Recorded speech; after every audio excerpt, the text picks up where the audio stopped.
Halo guys, jumpa lagi kita ya kakak. Selalu jumpa dengan teman-teman semua di seluruh Nusantara, seluruh dunia kakak. Ya mungkin ada yang di luar negeri yang nonton kita. Iya, mudah-mudahan nggak bosan ya nonton kita berdua ya kakak. Ya, mudah-mudahan. Kalau bosan nonton Kak Tony biarin aja. Ya nggak kan kita berdua yang tampil cuy. Kalau nonton aku nggak bosan kan? Kalau nonton Kak Tony baru, bosan, membosankan. Nggak boleh gitu Cihuy, kita kan harus terus bersama. Oh iya deh kalau gitu. Aku mau tanya kakak. Belum apa-apa kok tiba-tiba udah langsung aku mau tanya. Ya ngobrol dulu baru tanya-tanya gitu loh Cihuy. Enggak kan langsung tanya aja.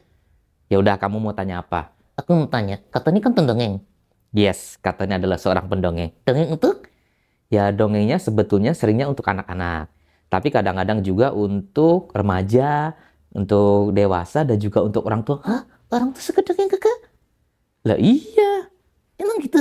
Iya, orang tua juga suka dengerin dongeng Cihuy. Kadang-kadang Kak Tony juga dongeng untuk orang tua di panti jompo. Kakek-kakek, nenek-nenek. Iya. Aku ingin dengerin ceritanya Kak Tony. Begitu kakak? Ya nggak gitu juga suaranya. Kan kakek-kakek suaranya gitu. Ya ada yang kayak gitu, ada yang nggak, ada yang serak. Kalau serak, kakek ingin dengerin ceritanya Kak Tony. Itu sih lebih keserem Cihuy. Emang aku menyeramkan kakak? Nggak, suaranya malah serem, malah kayak hantu suaranya. Bukan kayak kakek-kakek. Nah, Kak Tony kan suka dongeng. Ya, Kak Tony suka mendongeng. Kak Tony suka ngomong ke orang tua kalau ngajarin anaknya harus dengan dongeng. Enggak sih, enggak begitu, bukan harus dengan dongeng. Tapi Kak Tony eh, ingin mengingatkan ke orang tua juga kalau misalkan mendongeng itu bagus untuk anak-anak. Oh iya? Bukannya anak-anak jadi menghayal kakak? Nah, iya. Bukan menghayal sih tepatnya. Kalau menghayal itu kan lebih ke apa ya?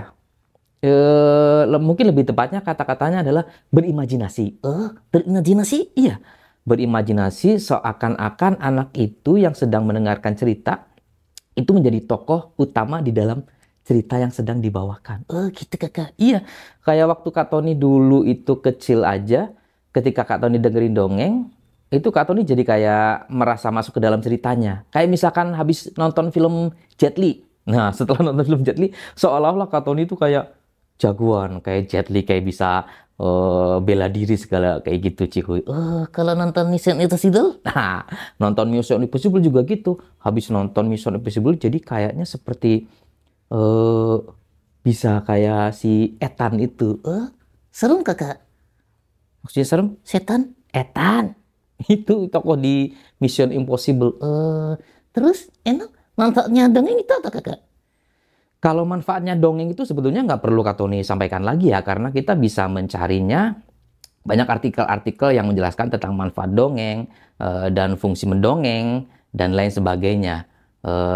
Albert Einstein, kamu tahu nggak? Enggak.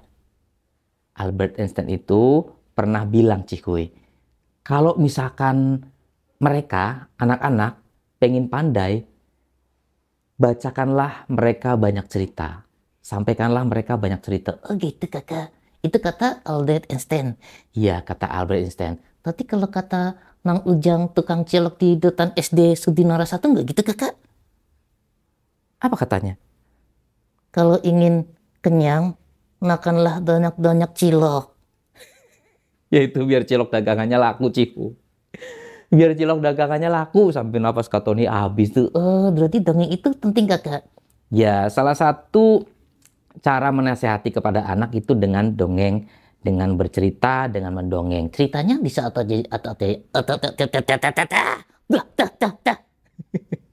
makanya kamu latihan dulu nih, babbling dulu. Brrr, gitu. Nggak bisa kakak. Ya udah, humming.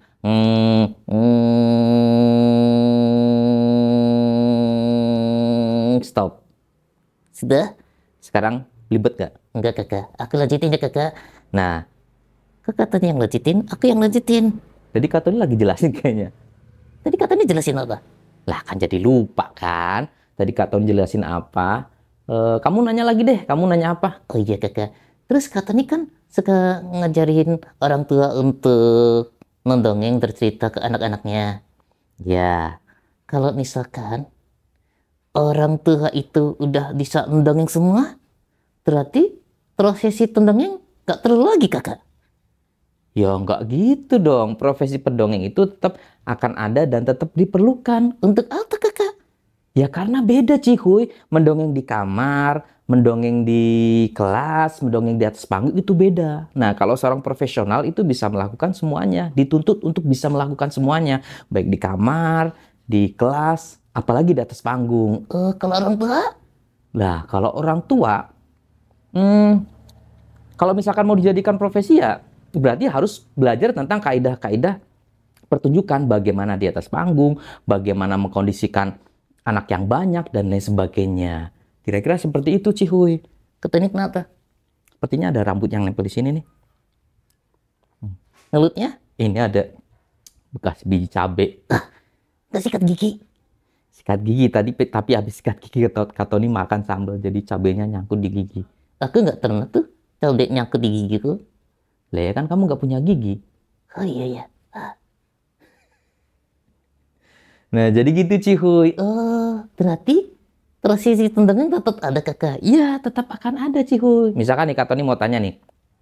Seandainya semua orang di dunia ini bisa nyetir semuanya, profesi supir apakah udah nggak perlu lagi? Perlu kakak. Kalau misalkan di dunia ini semua orang bisa mengajar, apakah guru tidak diperlukan lagi? Perlu kakak. Kalau semua orang di dunia ini bisa mengobati, apakah dokter tidak diperlukan lagi? Ya perlu dong kakak. Begitu juga dengan dongeng. Pendongeng juga diperlukan kakak. Iya, karena kan ada acara-acara, ada event ataupun edukasi yang sifatnya itu massal atau sifatnya pertunjukan atau sifatnya konten dan lain sebagainya yang tidak bisa dilakukan oleh pendongeng yang bukan profesional. Contohnya? Ya orang tua itu kan kalau dongeng di kamar itu kan masuknya bukan pendongeng profesional tetapi mendongeng untuk kebutuhan pendidikan anaknya. Anaknya? Ya. Anak orang? Ya dia kan orang. Oh iya ya. Katoni? Katoni juga orang. Aku? Kamu oring. Jadi gitu ya kakak? Iya, jadi mendongeng itu penting juga dilakukan orang tua kepada anaknya agar ini menjadi salah satu cara menasihati anak tanpa menggurui. Manfaatnya apa kakak? Ya manfaatnya banyak. Bisa teman-teman browsing aja di sosial media. Banyak kok artikel-artikel yang menjelaskan tentang manfaat, fungsi, keutamaan, dan lain sebagainya tentang mendongeng. Berarti aku tulis dongeng kakak? Boleh. Untuk anak aku? Emang kamu punya anak? Nanti kalau punya anak kakak. Ya udah. Sekarang apa yang ingin kamu sampaikan kepada orang tua di seluruh Indonesia? Oh iya. Mendongenglah sebelum kita mendongeng. Mendongenglah sebelum kita mendongeng. Aku juga nggak tahu kakak. Pokoknya mendongenglah terus dan terus mendongeng untuk anak-anak kita. Agar anak-anak kita bisa menjadi generasi Indonesia yang berbudi pekerti luhur dan bermartabat. Iya, keren kan kakak?